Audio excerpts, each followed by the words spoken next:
The Chinese and the US government have started a trade war since January 2018. Both governments began to introduce tariffs on goods traded with each other.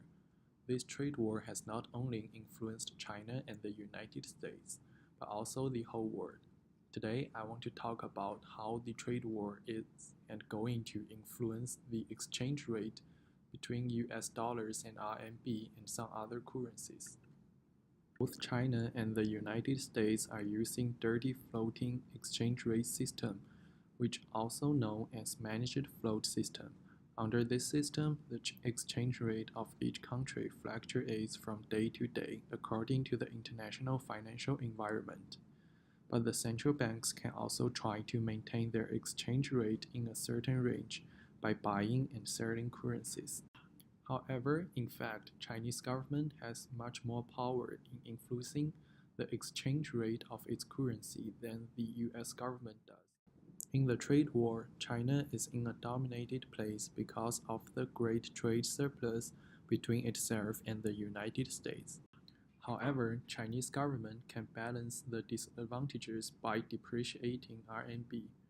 There are two benefits for Chinese government to depreciate its currency. Firstly, the depreciation can make Chinese exports even cheaper, which can make it more competitive compared to US goods. It can counteract the tariff that the US introduced to Chinese exports. Secondly, the depreciation of RMB can make US exports more expensive, and it can reinforce the effect of the tariff that the Chinese government put on US exports. However, there are limitations for the depreciation of RMB. It is very risky for the Chinese government to depreciate its currency because it can have a great effect on people's confidence on economy. After realizing the depreciation, people may tend to save rather than spending money.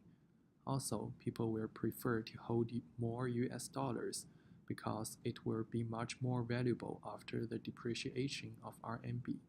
This simply means the depreciation of RMB may have a big influence on Chinese economy as a whole. Also, the fluctuation of one certain currency does not only influence its own country.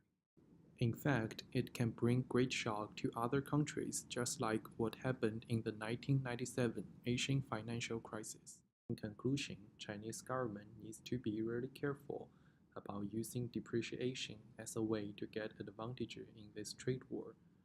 A small mistake can bring huge damage to the whole financial environment.